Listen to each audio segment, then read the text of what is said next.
20h sur les antennes de la télé Futur Média, c'est parti pour le sommaire de ce journal. L'arrestation imminente d'Abdoulaye Baldé en mandat d'amener a été décernée contre le maire de Ziguinchor. Cette arrestation entrerait dans le cadre de la traque des biens supposés mal acquis. Félix Zalé, condamné à 1 an de prison avec sursis. Le directeur de publication du quotidien La Tribune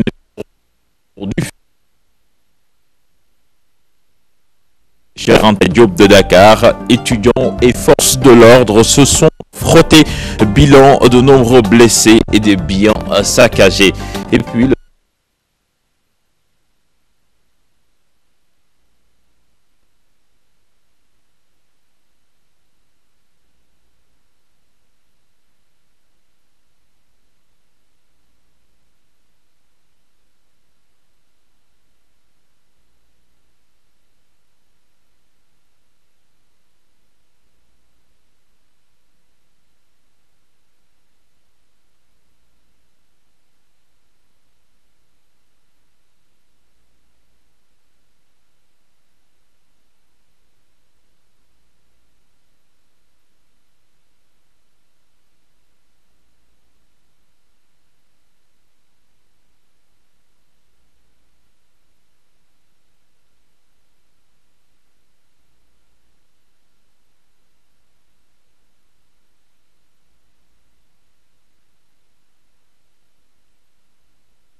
Démocratie,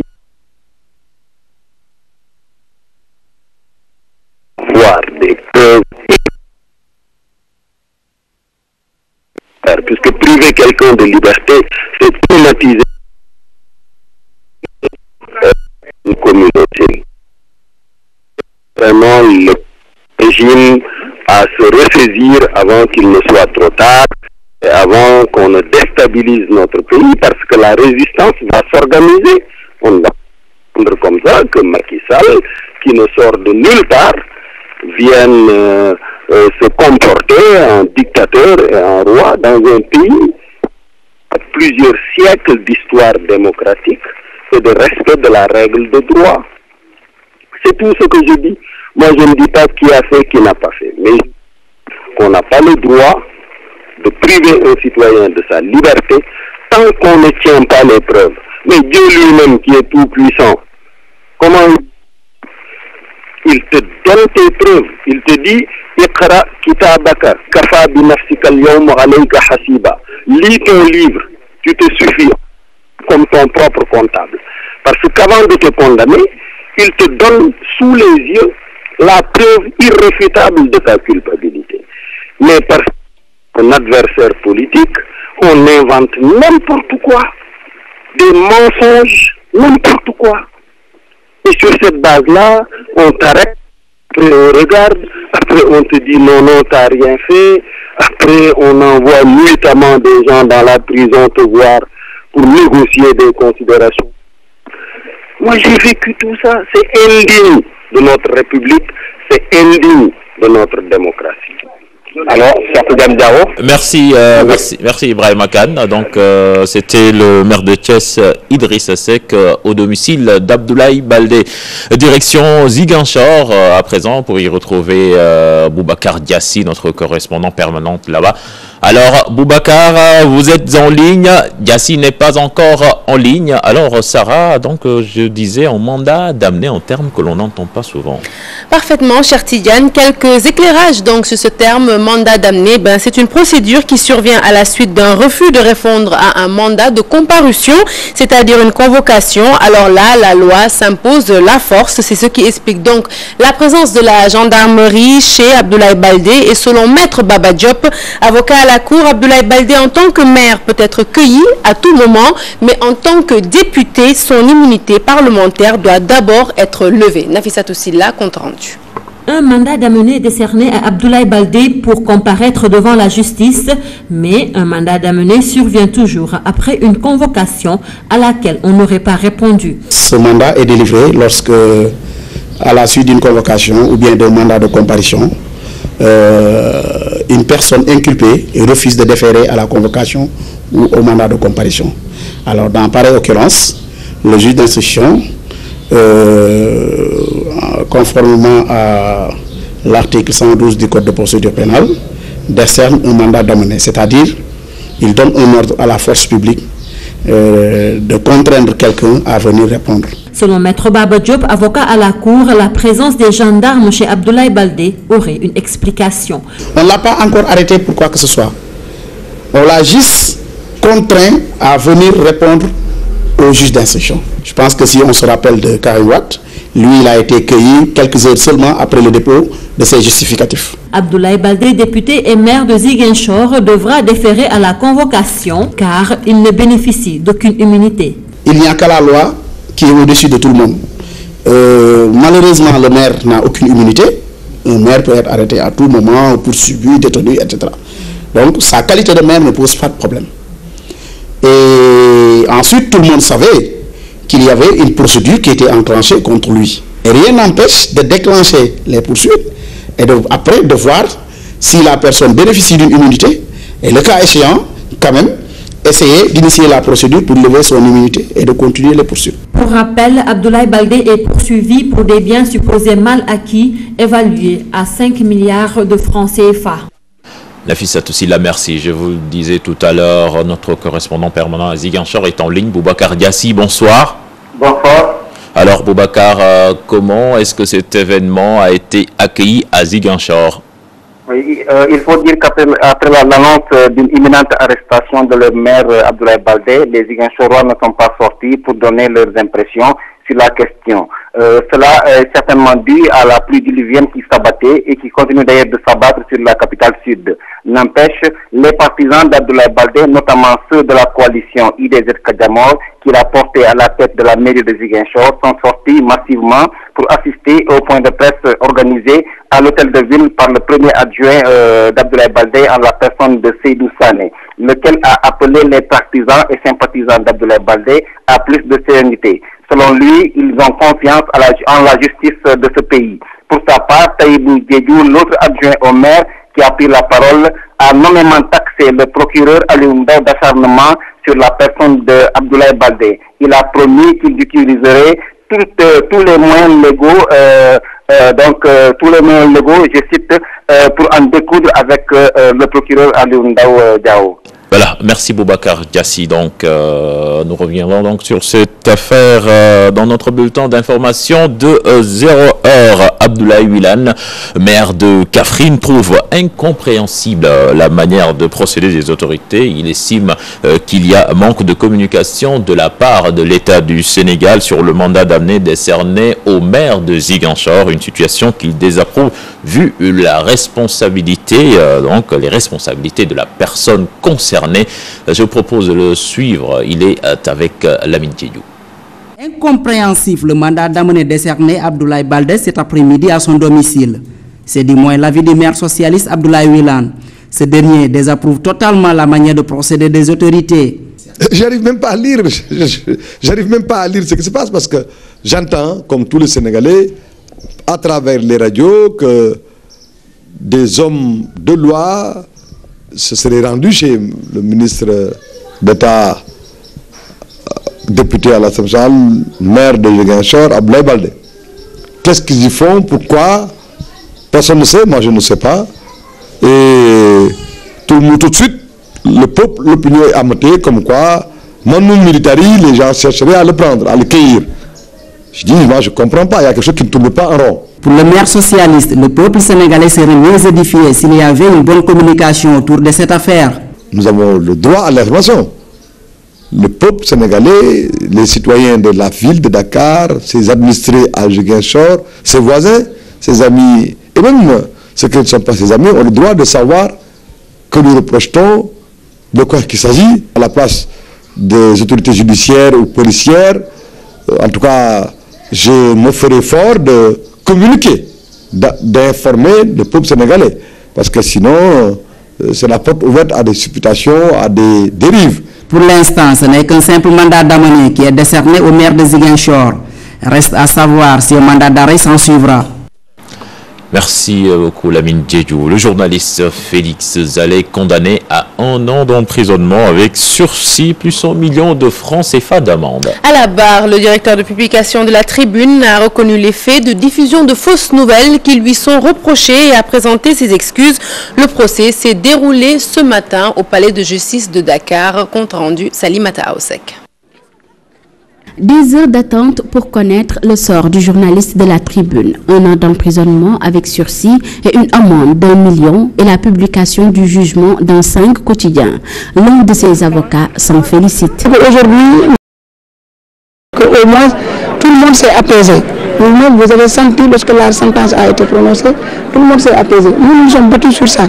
Bien avant l'audience d'aujourd'hui, nous avons sorti un communiqué en présentant nos excuses et les excuses de notre client à l'ensemble du peuple sénégalais et à l'ensemble des personnes qui se sont senties blessées par cet article-là. Venu soutenir Félix Zalé, le Synpics affirme que le juge a compris que la place du journaliste est ailleurs. Quand on est dans une démocratie et que le journaliste est poursuivi, il n'a pas allé en prison parce que son objectif initial était d'informer les gens et il peut arriver qu'il se trompe même et qu'il se trompe de bonne foi. Et c'est pourquoi même nous avons essayé de substituer les peines d'emprisonnement ferme à des peines financières, comme vous le retrouvez dans le projet de code de la presse. Pendant la plaidoirie, le juge a insisté sur le respect de l'éthique et de la déontologie. Beaucoup de journalistes se sont déplacés au tribunal de Dakar pour soutenir leurs confrères. Salimata, merci. Le colonel Abdoul Aziz Ndao, mis aux arrêts pendant 30 jours, une décision diversement appréciée par les populations. Et naturellement, certains citoyens interrogés approuvent cette sanction dont il fait l'objet, d'autres désapprouvent la démarche de sa hiérarchie. Mbaké Amar et Diafaraba.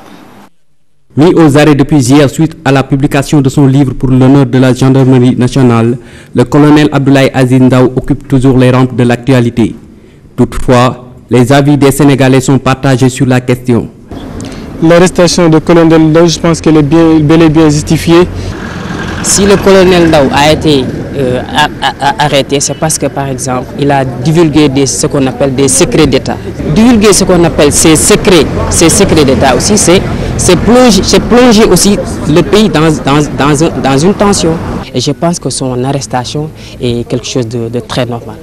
Le colonel Ndao a subi tout simplement les foudres et les conséquences d'un État qui est impatient tout simplement à faire éteindre ce feu-là qui s'est propagé, à savoir les vérités qu'aujourd'hui tous les Sénégalais pensent que ce sont des vérités et que toutes les personnes citées dans ce livre-là doivent répondre au niveau de l'Assemblée nationale. Si les uns pensent que l'arrestation du colonel Ndao peut décourager d'autres à divulguer certaines informations, ce n'est pas l'avis de tous. Oui, l'arrestation peut bien servir une leçon. Je pense que ce soit un colonel, ou bien un président de la République, ou bien un général, par exemple, s'il commet des délits comme de ce genre, je pense qu'il doit aussi être responsable. Et ces gens de personnes-là, s'ils sont motivés, s'ils sont doués tout simplement de volonté à dire leur peuple le droit, la vérité, ils vont s'y engager. Il est le premier au grade de colonel à être mis aux arrêts dans l'histoire de la gendarmerie sénégalaise. L'ancien conseiller diplomatique du Sénégal à Rome va subir un enfermement de 30 jours à la prison militaire de la caserne Samba Diéry Diallo. Je vous le disais en sommaire, de nombreux blessés et des biens saccagés à l'université Cheikh Anta Diop de Dakar. Les étudiants réclament 10 mois d'arriérés de salaire de bourse. Ils n'excluent pas l'invalidation de l'année académique pour exiger leur dû. Ils réclament en outre le départ de Macky Sall à Pape Farani. Une journée chaude à l'université Cheikh Anta Diop, des jets de pierre, lacrymogènes et beaucoup de blessés. Il y a un étudiant, ils ont tiré une barre réelle au niveau. Actuellement, il a été évacué à l'hôpital principal pour l'autopsie. Et on attend les résultats, qu'est-ce que ça va donner, mais nous savons qu'il a été décédé sur le coup. Je suis témoin des faits. L'étudiant, quand il est tombé, parce que j'étais presque devant. Je le voyais. Mais quand il est tombé, il est décédé d'un coup. Il est tombé d'un coup et il est décédé d'un coup. Les gens disent qu'il est parti, on l'avait amené au service médical. Non, c'est archi faux. On l'avait tiré à balle. La manière dont il est tombé même, c'est là-bas qu'il est décédé. Très déterminés à percevoir leur bourse, ces étudiants sont catégoriques sur cette question, quitte à invalider l'année. On ne peut pas laisser les bras, on ira jusqu'au bout. Si on peut même sacrifier nos vies, mais on ira jusqu'au bout. Je suis tombé après, j'ai regagné mes camarades et la guerre commence. On a beau négocier avec l'État, maintenant cette fois-ci on a marre. On ne va pas négocier avec l'État. Mais quitte que l'année soit invalide. Ces étudiants n'ont même pas le temps de s'alimenter. Cette séquence en est la parfaite illustration. L'université Cheikh Anta Diop transformée en champ de bataille, très en colère contre les autorités étatiques, les étudiants réclament ceci. Ils n'ont pas mérité de gouverner cette peuple. Et nous restons à l'UCAD, l'université Cheikh Anta Diop de Dakar, qui semble traverser une très mauvaise passe. De nombreux étudiants risquent la forclusion parce qu'ils ne sont toujours pas inscrits. Une situation que ces étudiants imputent au ministre de l'Enseignement supérieur, Mary Teuw Niane. Il ne donne plus aucun crédit au mode de paiement de l'inscription qui consistait en un prélèvement sur leur bourse. Plus de détails dans ce reportage signé Kodengay et Diafaraba. Les inscriptions tardent toujours à se généraliser à l'université Cheikh Anta Diop de Dakar, une situation qui n'agrée pas les étudiants. Plus de 2000 étudiants ne sont pas encore inscrits dans l'année académique 2013-2014 parce qu'ils n'ont pas encore perçu leur bourse, parce qu'ils peinent à obtenir de l'argent pour pouvoir payer les inscriptions. ces étudiants-là qui peinent à avoir de quoi manger ne peuvent pas obtenir les 25 000 qu'on les demande. Pourtant, ces étudiants sont des ayants droit. De l'avis de cet étudiant, le ministre de l'Enseignement supérieur a délibérément violé les règles qu'il avait lui-même établies. Dans ce protocole d'accord, on avait suggéré aux étudiants de faire leur inscription par prélèvement. Et on a constaté que la majeure partie des étudiants se sont inscrits dans cette logique-là. On a attendu jusqu'au mois de juillet, période au moment où on a programmé les examens, pour dire à ces étudiants que leurs prélèvements ne sont pas tenus en compte. Alors qu'on a accordé cette faveur à d'autres étudiants. Même son de cloche chez cet étudiant en économie. Pour lui, la non-inscription est un handicap, notamment pour l'accès à la recherche. En année normale, si tu n'es pas inscrit, tu n'es pas étudiant, donc on ne te considère pas comme étudiant, tu ne bénéficies d'aucun privilège d'étudiant. On ne fait pas nos recherches, on n'a pas accès au service social, on n'a pas accès au service pédagogique de cette université. En fait, on n'est pas étudiant.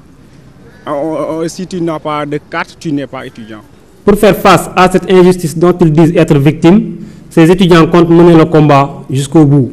Et direction Gorée qui abrite la maison d'éducation Mariam Abba. Le lycée de jeunes filles vient de bénéficier de la somme de 868 millions injectée par l'État pour la réhabilitation très prochaine de l'établissement. Le ministre de l'Éducation, qui a effectué une visite de chantier, s'est réjoui de l'avancement des travaux. Les parents d'élèves se disent préoccupés par le mur de clôture qui ne fait pas partie du chantier. Fatima Ba, Alioune Diagne. La maison d'éducation Mariam Abba de Gorée en réhabilitation après 35 ans d'existence. L'établissement d'excellence était en état de délabrement avancé. Le ministre de l'Éducation y était ce jeudi. C'est des travaux d'envergure qui concernent l'ensemble des corps d'État, le génie civil, l'électricité, la menuiserie, le carrelage, la plomberie. Et c'est un montant de 868 millions de francs CFA. La signification qu'il faut donner à cette intervention de l'État, décidée par le chef de l'État, qui tient à la promotion de l'excellence et qui tient à ce que Mariam Abba reste ce qu'elle a toujours été et ce qu'elle doit rester dans le système éducatif. Les parents d'élèves sont à moitié soulagés car le mur de clôture de l'école ne fait pas partie du chantier. On est en train de vivre donc des moments de réalisation pratique. Là, quand même, on a le sentiment au moins d'avancer. C'est comme si au départ, les études techniques n'avaient pas été faites avec beaucoup de rigueur parce que concevoir un projet de presque 1 milliard et parler d'un mur de clôture qui reste à réaliser, ça pose problème. Sur cette préoccupation des parents d'élèves, le ministre apporte des éclairages. Si nous travaillons dans un environnement marin, le mur de clôture, les fondations doivent être faites, des fondations dans l'eau pratiquement. C'est des coûts, c'est des travaux excessivement chers. Il ne s'agit pas d'un manque de rigueur dans l'évaluation technique des travaux, il s'agit d'arbitrage à faire sur le plan budgétaire. Maintenant, le mur va faire l'objet d'une étude spécifique. 868 millions de francs CFA, c'est la somme dégagée par l'État du Sénégal pour la réhabilitation de cette maison d'éducation. La fin des travaux est prévue en octobre prochain. Est venu s'enquérir de l'état d'avancement des travaux de la maison d'éducation Mariam Abba. Le ministre de l'Éducation déclare ne pas reculer dans l'affaire des 690 élèves maîtres dont l'admission est annulée. Ils seront remplacés par d'autres plus méritants, selon Serine Beycham, qui était en visite à Gorée. Je vous propose de l'écouter toujours au micro de Fatima Ba. Cette note dañ ko changé pour ñoom ñu admis ci place ñeneen loolu moom kenn mënu ko wetti lu am la. L'affaire des 690 élèves maîtres est loin de connaître son épilogue. Il y aura des poursuites pénales. On ne veut plus avoir de cela dans l'éducation. Il y avait d'autres plus méritants que ces élèves maîtres admis frauduleusement. En définitive, ces 690 élèves maîtres seront tous remplacés. liggéey bi def nañ ko pour seet ñi leen war a remplacer inshallah ci fan yi di ñëw ci anam bu leer dañu publier liste ñi leen war a remplacer ñooñu def formation parce que ñooñu ñoo ko yeyoo. Nous parlons de toute autre chose avec le quota de sucre alloué à l'importation qui divise à nouveau les acteurs de la filière. Sur les 25 000 tonnes allouées, les importateurs prennent 17 000 tonnes, la compagnie sucrière sénégalaise les 8 000 tonnes. Pour l'UNACOIS, la CSS doit se limiter à la production et non concurrencer les commerçants, une vision que ne partage pas Louis Lamotte, conseiller au groupe Mimbran. Une rencontre entre le directeur du commerce intérieur, les représentants de l'UNACOIS et la CSS s'est tenue ce matin, compte rendu à Aminata Mbaresso et Youssou Baro. Les tiraillements se poursuivent entre l'UNACOIS et la compagnie sucrière sénégalaise. La question qui divise cette fois le quota de 8 000 tonnes de sucre octroyé à la CSS pour l'importation. Le gouvernement nous avait dit que la compagnie va se limiter sur la production. Bon, maintenant, on voit que presque on a donné le tiers, ou bien même plus que le tiers de ce que nous devons importer à la compagnie sucrière. Donc, les 25 000 que nous devons importer, donc il y a la compagnie sucrière qui doit importer les 8 000 tonnes. La CSS a une convention avec l'État qui l'oblige à assurer la sécurité de l'approvisionnement en sucre du Sénégal. C'est à ce titre que nous demandons, si notre production ne suffit pas, à pouvoir importer pour assurer cette obligation qui est une obligation contractuelle avec l'État.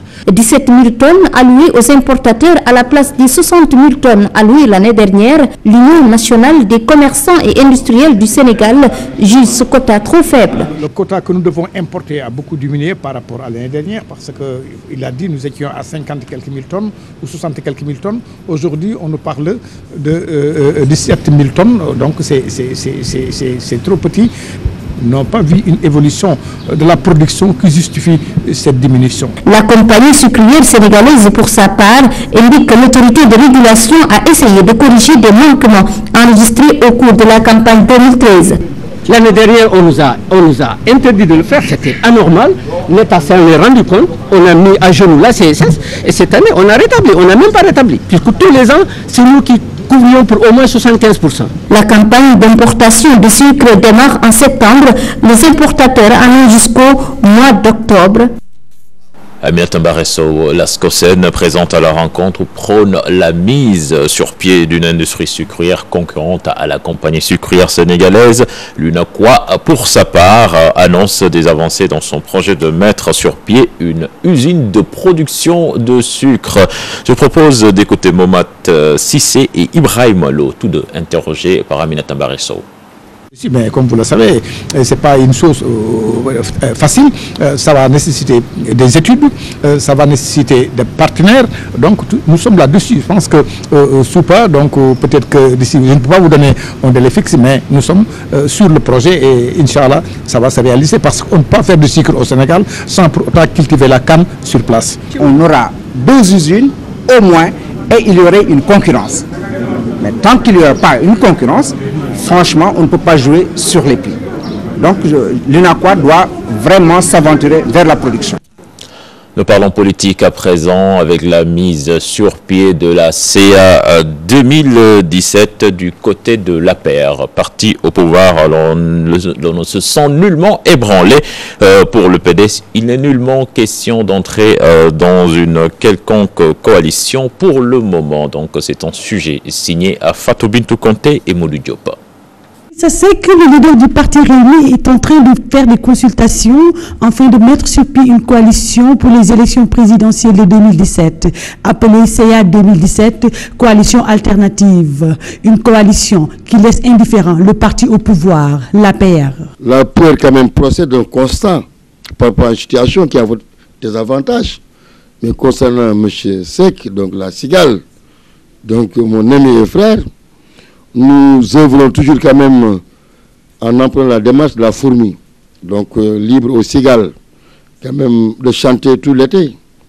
Mais la bise n'est pas loin, comme disait l'autre, la fable. Pour les partis membres de l'opposition, tels que le Parti démocratique sénégalais, les consultations d'Idrissa Seck ne les concernent point. Pour l'heure, entrer dans une coalition n'est pas à l'ordre du jour, selon Mayoro Faye. Nous nous sommes rendus compte que notre parti a fait un très grand bond. Et du simple au double, nous sommes passés. Et cela renforce la dynamique unitaire que nous avions enclenchée avec d'autres partis de l'opposition qui sont plus d'une douzaine et qui ensemble travaillent dans le cadre d'une coalition dénommée Bolo Taxawu Askan Wi. D'ici les élections de 2017, estiment les membres du Parti démocratique sénégalais, la donne peut bel et bien changer. L'essentiel est de faire quitter l'APR du pouvoir. Nous allons voir, suivant l'évolution des choses d'ici 2017, pour voir s'il y a lieu de s'allier avec d'autres. Des partis de l'opposition et des partis même qui aujourd'hui sont dans la mouvance présidentielle, dans le Benno Bokk Yakaar. Les consultations se poursuivent avec le président de Rewmi, même si le parti au pouvoir minimise. Avec le lancement d'Alternative 2017 pour l'analyste politique Baye Oumar Gueye, le chef de file de Rewmi n'a fait que jouer son rôle d'opposant, une façon pour lui de montrer au président Macky Sall qu'il est déjà prêt pour 2017. Fatidien Modou Diop. En lançant la CIA 2017, Idrissa Seck vient encore une fois de prendre ses distances avec le parti au pouvoir. Le président de Rewmi tend la main aux autres membres de l'opposition, des consultations qui peuvent aboutir à une grande coalition. Il y a de ce point de vue-là des stratégies qui sont en train d'être mises en place et le verbe est important, le discours est important. On va certainement vers une recomposition, vers une alliance. Entre l'ancien maire de Thiès et le président de la République, c'est un contentieux politique qui n'a toujours pas été vidé. Pour Baye Oumar Gueye, Idrissa Seck avait déjà annoncé la couleur lors des locales dernières. Idrissa Seck, est-ce que finalement il a accepté le fait que les Sénégalais aient choisi Macky Sall comme président de la République? Pour ce qui est des dernières élections locales, on peut dire qu'il a eu raison parce qu'il est allé aux élections dans des conditions extrêmement difficiles et il en est sorti victorieux. Idrissa Seck exprime certes ses intentions, mais ne prend-il pas de risque quelque part? C'est prématuré, c'est pas prématuré.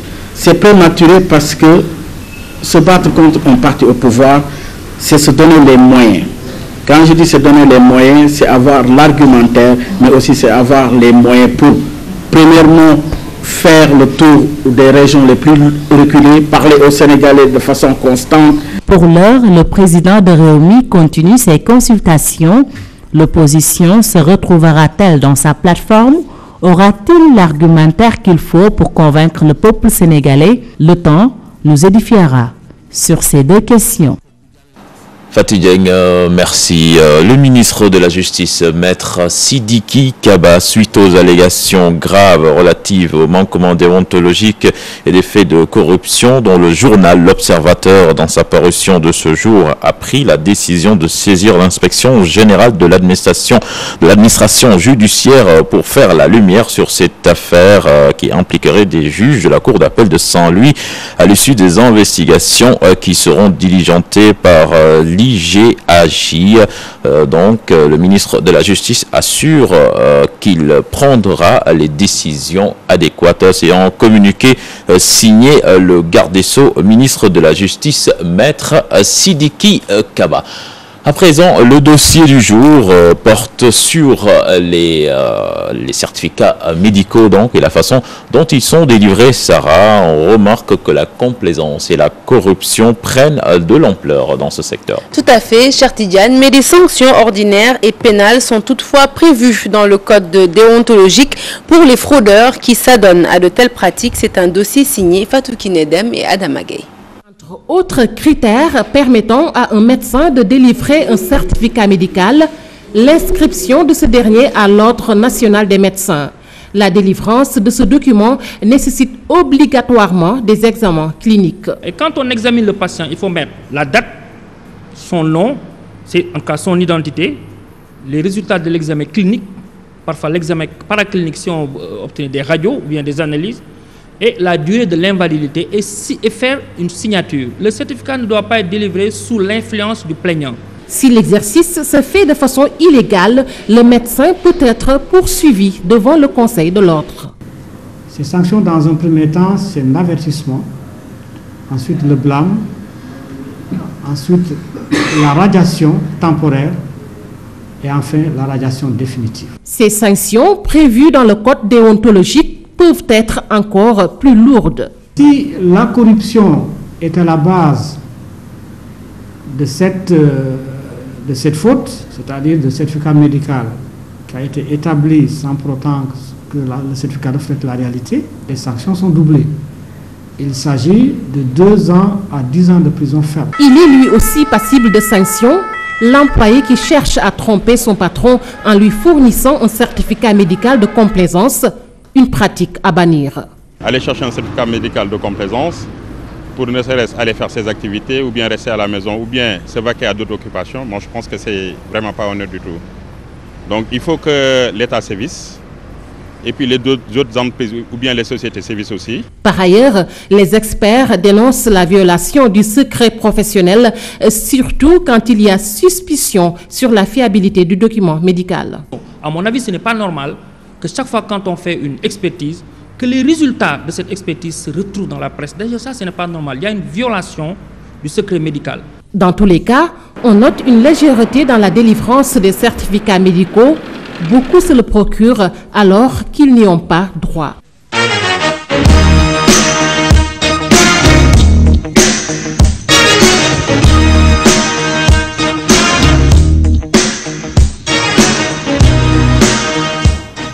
Karaté donc pour démarrer ce journal des sports avec les 15e championnats d'Afrique. Le Sénégal a décroché 2 médailles de bronze en kata par équipe chez les hommes et chez les dames. Djeo Wan, Fatima Silla et Ndeye Sorna s'imposent face au Tchad en finale bronze féminine. Chez les hommes, Pape Ousseynou Ndiaye, Amadou Diallo et Omar Fall ont dominé le Niger.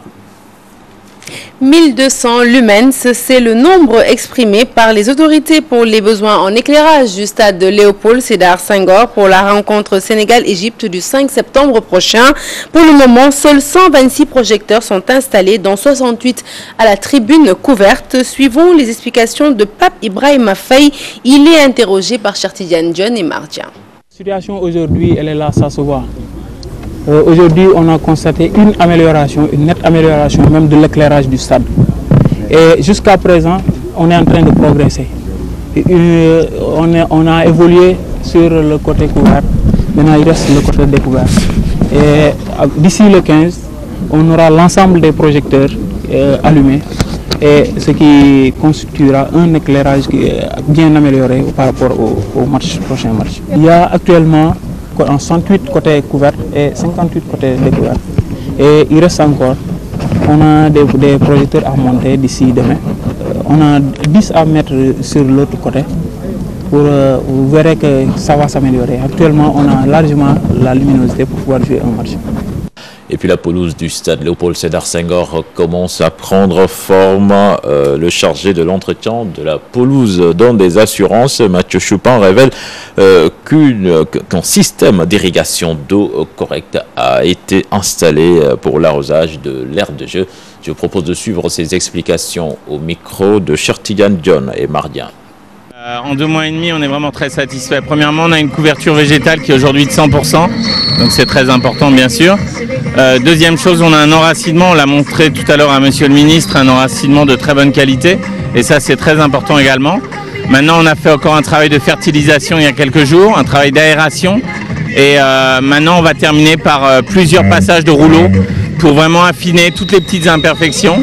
Et avec des tontes qui se font actuellement tous les 4 jours, on devrait arriver vraiment à un résultat correct et bien même pour le match du 5, Inch'Allah. Avec des asperceurs qui vont à 25 mètres de portée, donc ça permet d'avoir uniquement un arrosage de complément uniquement au centre du terrain.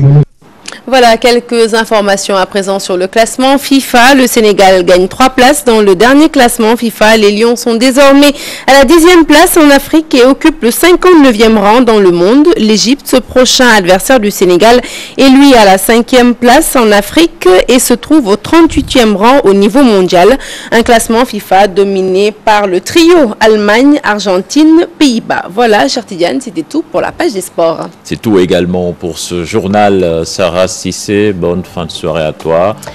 Merci à toi aussi. Voilà, donc bonne fin de soirée aux téléspectateurs également. Prochain rendez-vous pour l'information, ce sera à 0h pour le bulletin. Et retenez qu'il pleut actuellement sur Dakar. Au revoir.